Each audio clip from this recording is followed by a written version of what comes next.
Hi, I'm Tamikis, and I wanted to come to you guys today to give you some strategies you can use in order to be able to deal with grief. Um, it's amazing that I'm doing this video right now because I'm going through grief myself. I lost my mom about 5 months ago, and it's been rough and it's been tough. Hence, my bags, and I can't put it all on that. Some of that is just sodium and me eating salty food. So it is what it is. But it's been hard. And I've been doing a lot of crying. I've been doing a lot of less sleeping. And it's just been a challenge, But what I'm going to share with you today is something that I learned when I lost my oldest sister. And that was probably about a good 5 years ago. Yes. We're going on 6 years ago. And I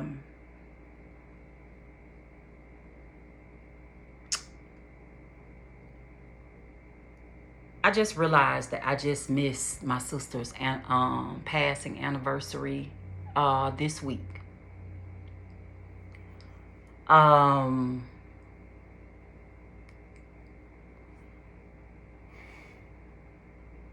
I'm sorry, that just makes me feel away, but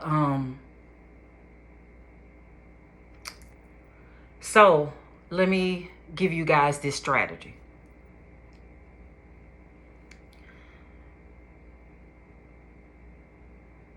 It's been a lot going on. This world has been struggling. We've been struggling now for going on 3 years with this pandemic. And during the pandemic, we lost a lot of people.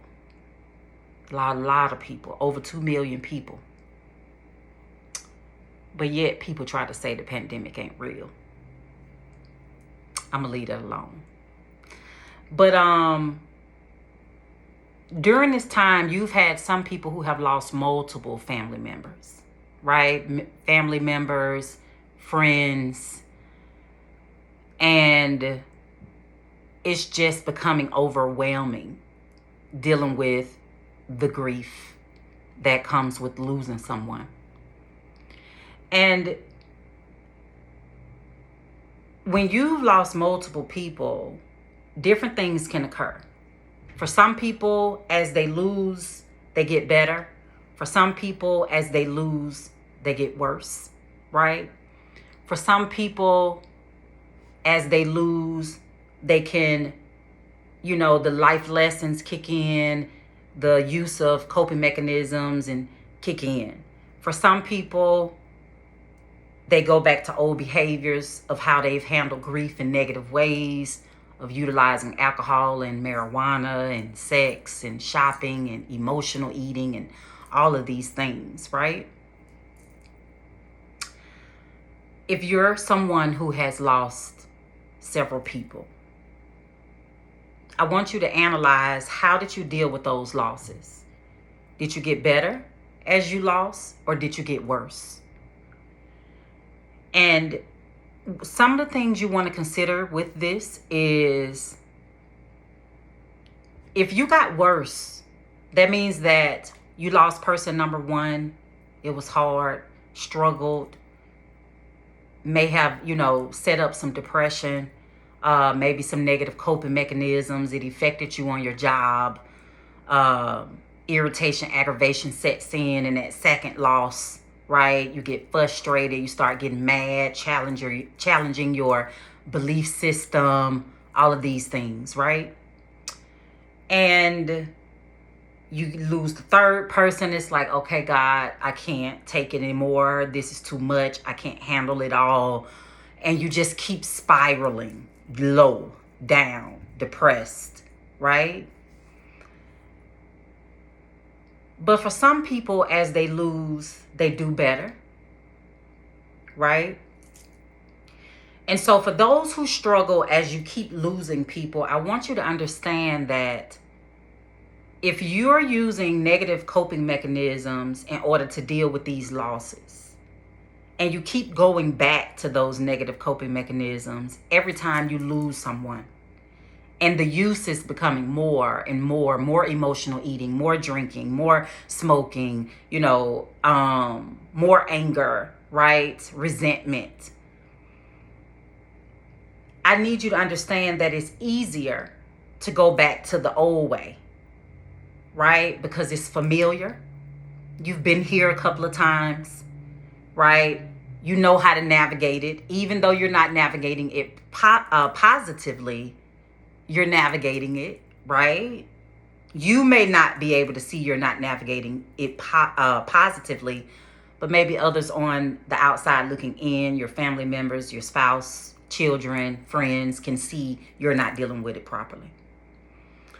And so the old way is easier. It's familiar. You know how to do it, right?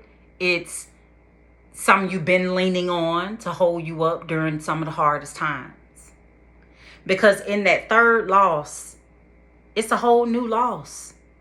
It's new territory. It's new emotions. It's new feelings happening. And it's unpredictable.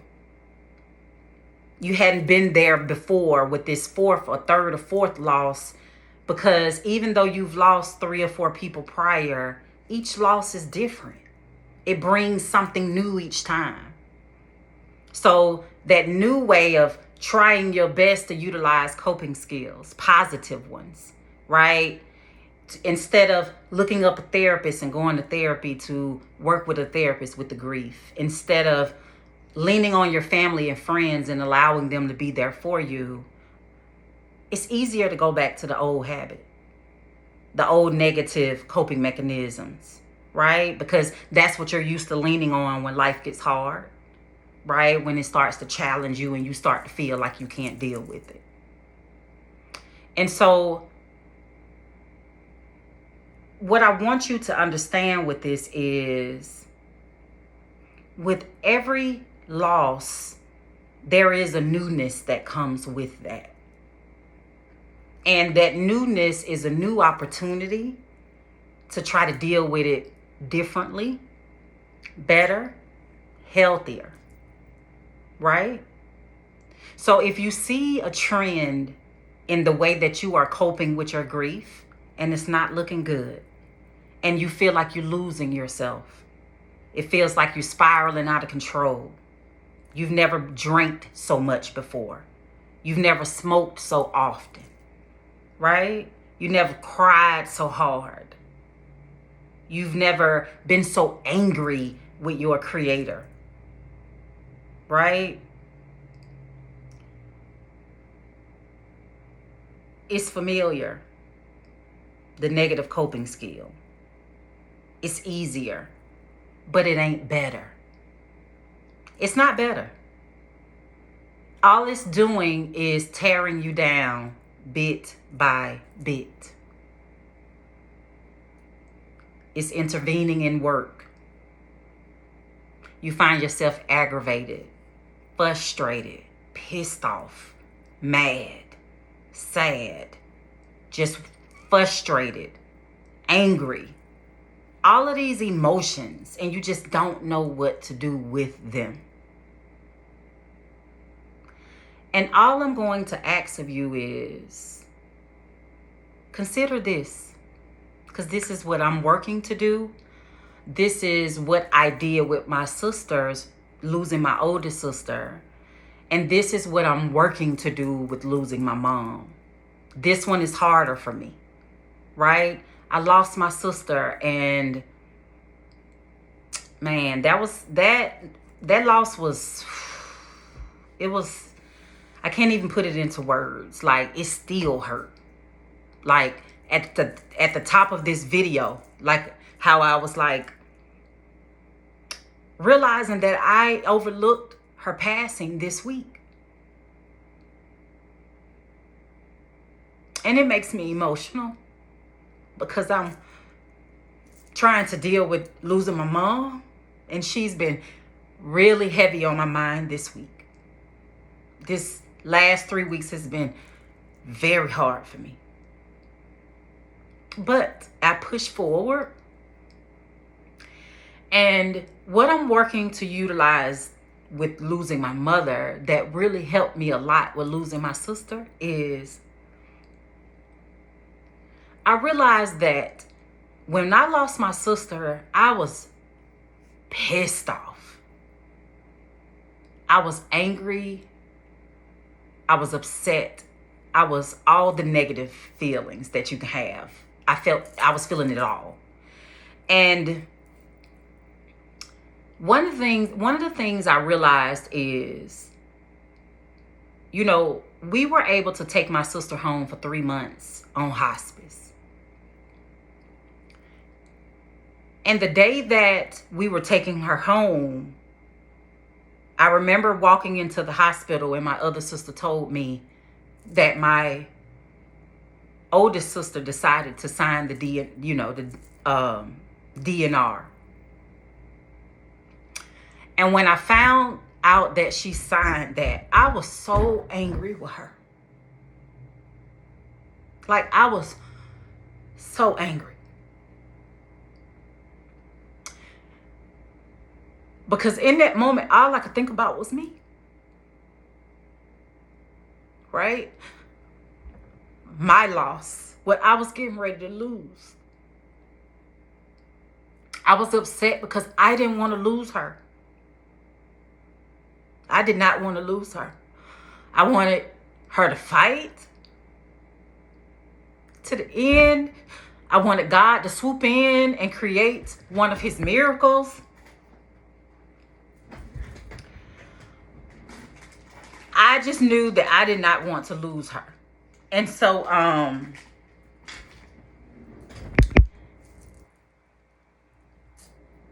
had to step back because I looked at my nephew, which was my sister's son. And he was angry. At the time, he was in the Air Force, and the Air Force let him come home, and they let him stay for a whole month. And he was angry with God.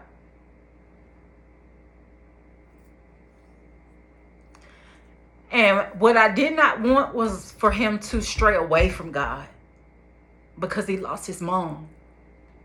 And so I had to go back. And I had to go home and I had to ask God to give me a word to share with him.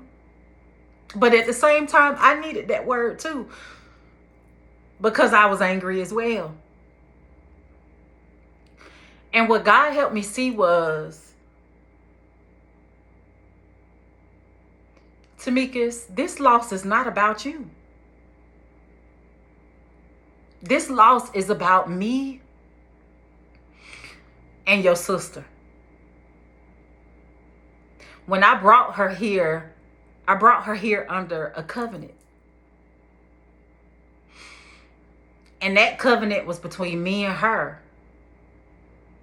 And it's a covenant that you can't penetrate. I know you may not understand why I took her.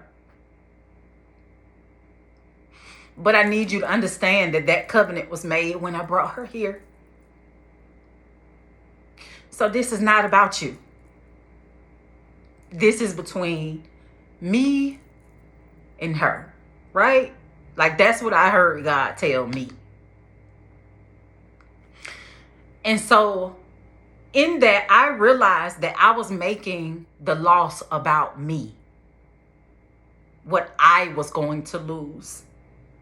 How I was going to feel. The pain I felt.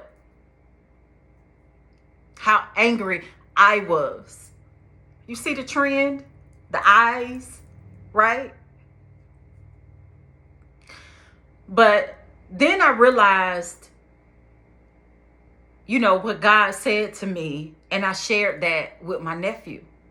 Because at the end of the day, when we lose someone, a lot of the pain we feel is because we personalized the loss. Right? Like, when I think about losing my mom,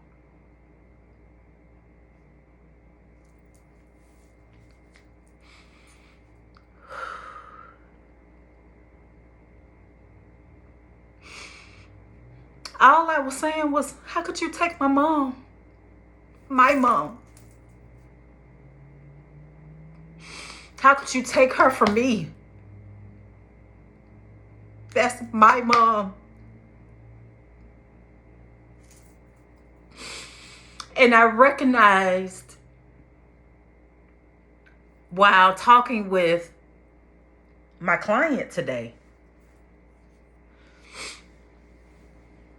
I realized that that's why I'm struggling too. It's because I keep personalizing my mom's passing.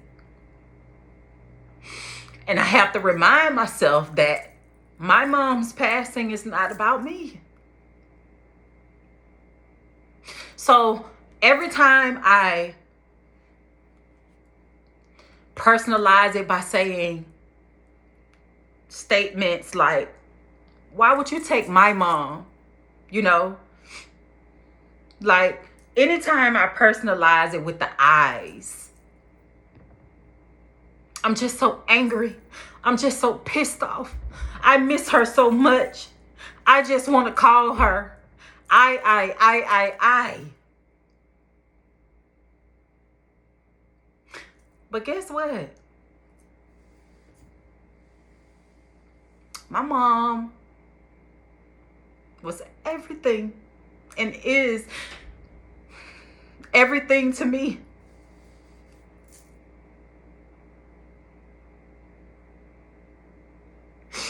She was my person.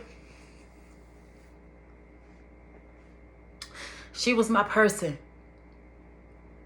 My mother did everything a mother was supposed to do. And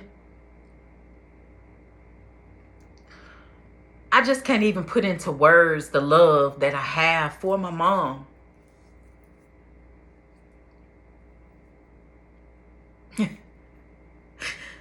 Like I could just remember us celebrating her birthday in May of last year. And I got some videos and we were outside, you know, it was during the pandemic. And so we all met outside in the parking lot where my mom stayed.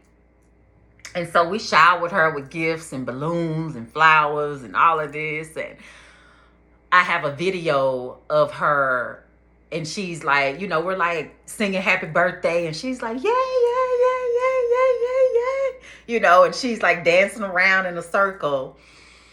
And that, I love watching that video, you know, like I love hearing her voice and watching her dance and move and just that life that I knew of as my mom, like funny personality, you know, like to have fun and enjoy spending time with her family.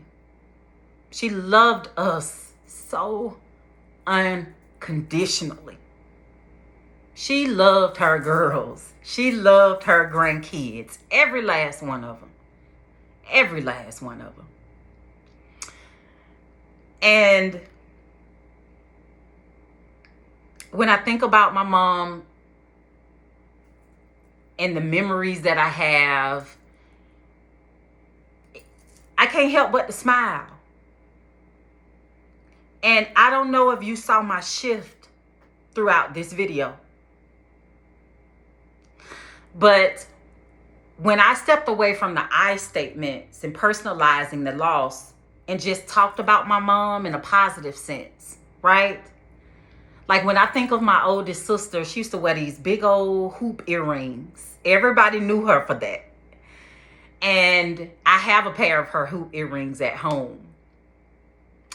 And, you know, my sister, she was, you know, a beautiful brown skinned sister like me, and my middle sister as well. And so, you know, they used to call us like the Chocolate Sisters, and, you know, just these different names based off of people, you know, saying that we had beautiful skin and, you know, those types of things. And like when I think of my sister, I think of her dimples and I think of her, those earrings, and how she would call my name, and, you know, and it's just how I hear her in my voice with our southern twang. And, I can see her in my facial expressions. And, it's like when you talk about your loved one and what they meant to you and what you learned from them and their beautiful spirit, your mood shift. I'm sure you saw my mood shift because I went from the personalization of the losses, the pain that it caused me. And that hurts really bad.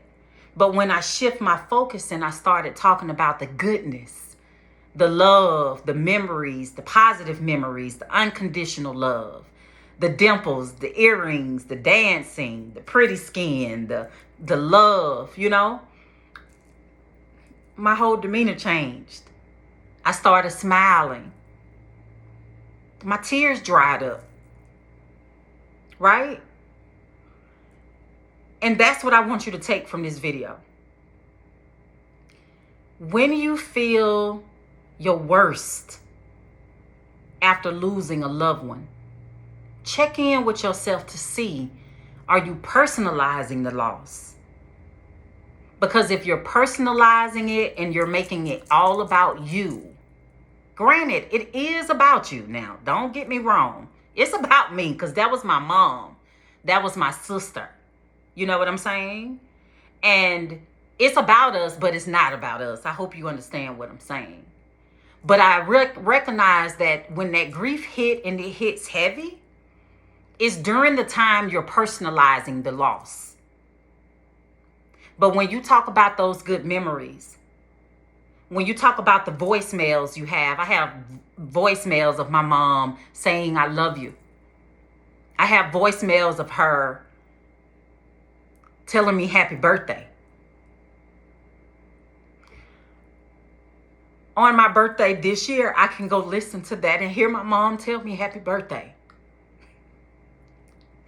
And I'm so thankful for God for that gift. I have my sister's voicemail. I can hear her voice whenever I want to. Whenever I'm missing her the most. Pictures, videos. If y'all don't make videos of y'all family functions, please do. Because you never know when you're going to really need those videos. If you got voicemails of your parents or your loved ones, keep some. And I'm not saying prepare for their demise. I'm just saying you just never know. I'm thankful for those videos. I've always been that camera girl, right? Taking the videos, taking the pictures at the family functions. And I thank God for that because I have video, I can have audio, I have pictures of my loved ones who I've lost, my aunts, my uncles, my cousins, right? I have my friends just buried, just went to the funeral of one of my classmates.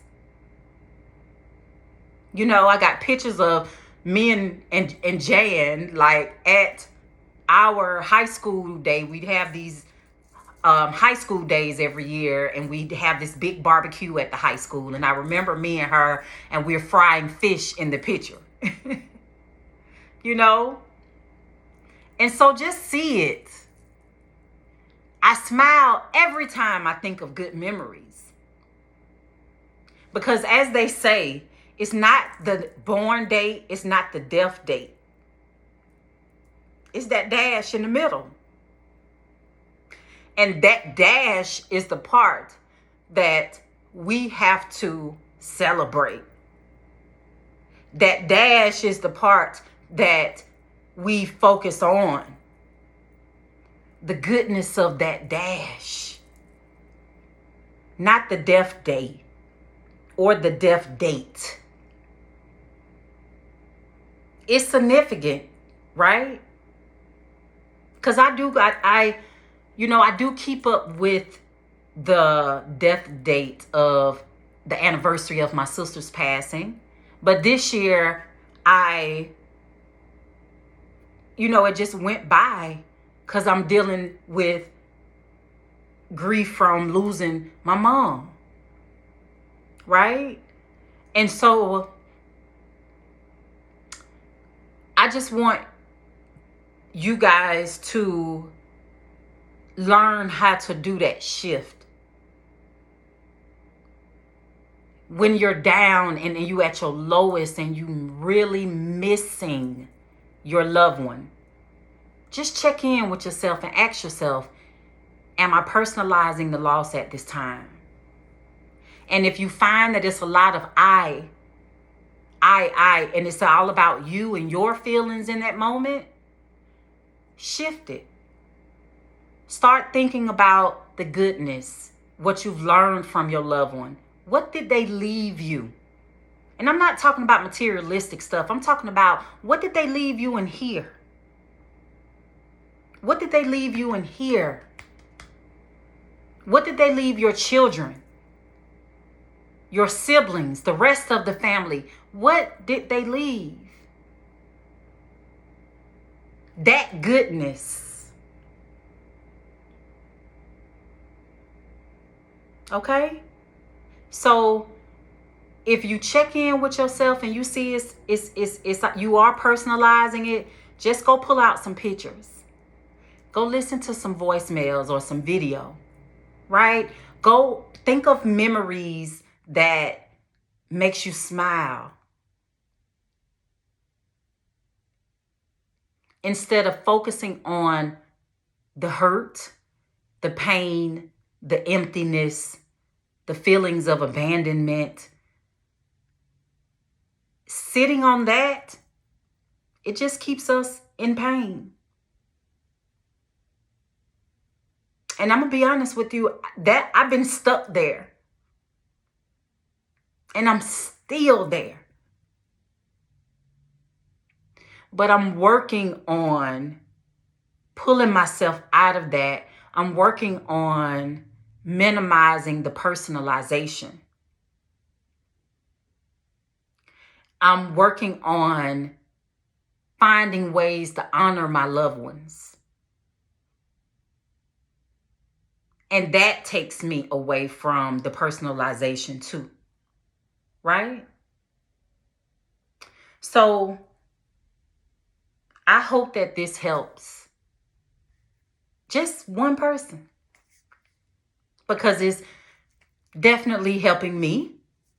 It helped me and with my sister, and it's going to help me with my mom, because I'm asking you to do this, but I'm also going to do it too. And so even just by me doing this video, the weekends are hard for me.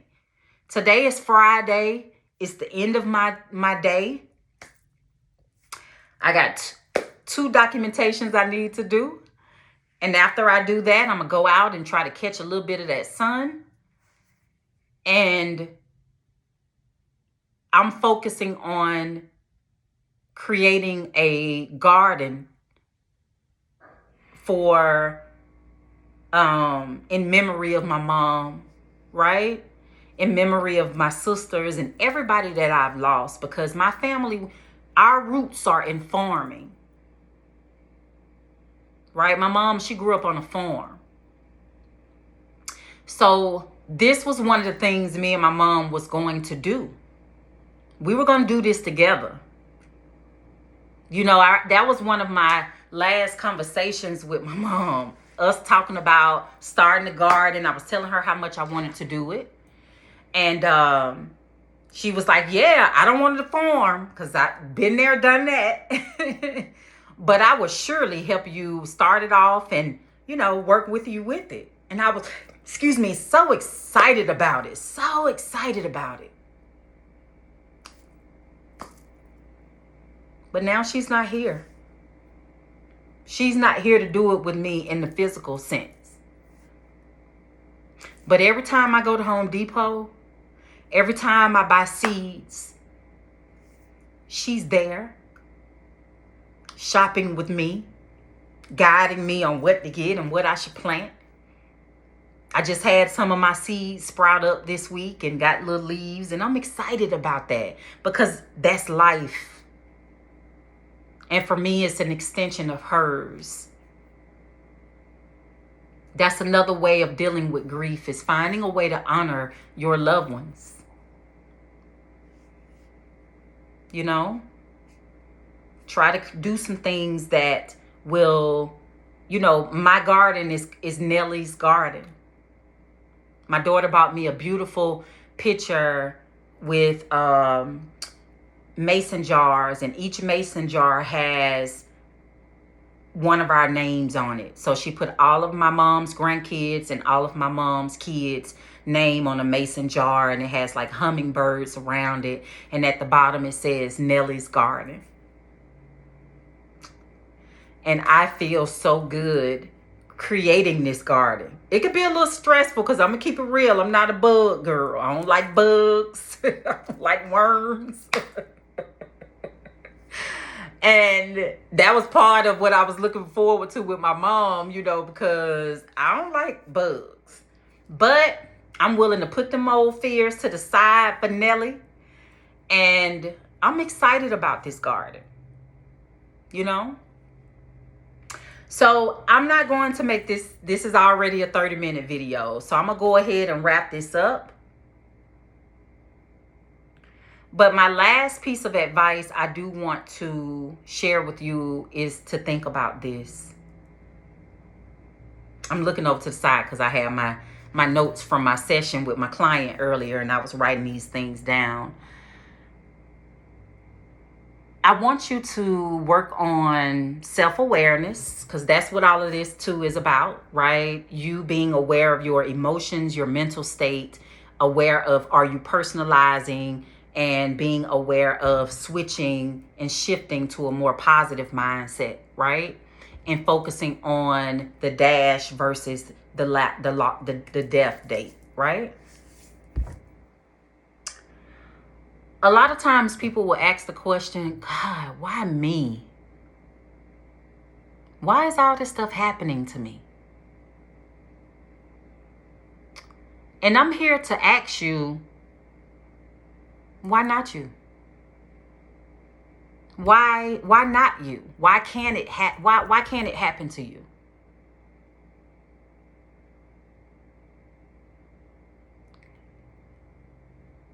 You just as strong as anybody else. But in the moments when we're challenged, we don't feel strong, right? Why can't it happen to you? It ain't nothing special about you that's going to exempt you from losing someone. It's just a part of this reality that we call life, right? So just understand, yes, life happens. Pain comes. People leave. Grief hurts. Questions go unanswered. And it's just the reality of how this thing works we call life. I had to ask myself the same question. Why not you? You're not exempt from the rules of life.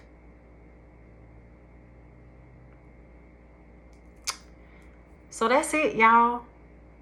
I hope that this message helps somebody, because it definitely helps me, and it's going to help me. And I want you to know that as you walk your journey of grief, I'm walking with you. And we gonna make it through. And if you are a believer, we gonna see them again.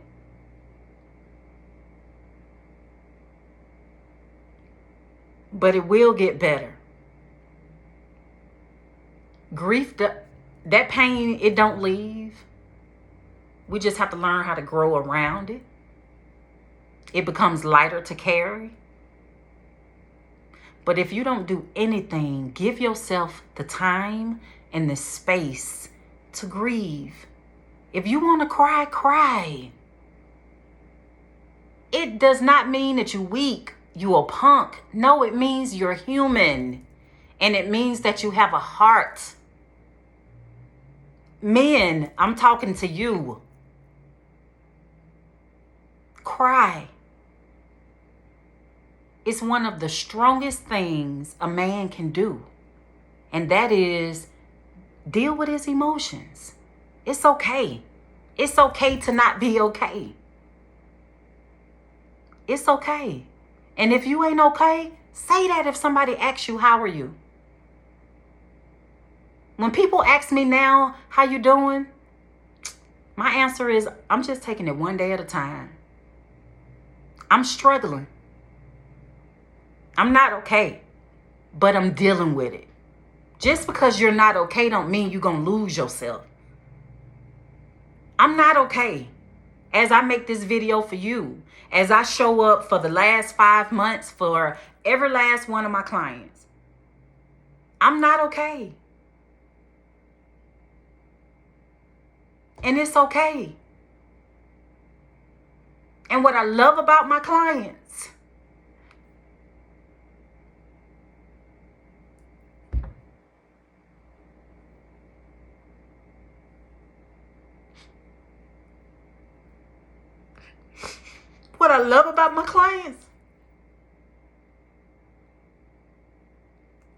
is that even though we're checking in and we start their session, they take time to check on me.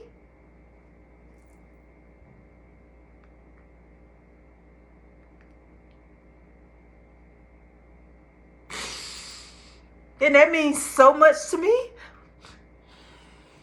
that they would take out time to ask me if I'm okay. And guess what I do? I be honest with them. And if I want to cry, I cry. The same way I'm crying with you right now. And I thank them for taking that time to check on me, or even just giving me space to say how I'm doing. So it just lets me know that they care about me too, the same way I care about them.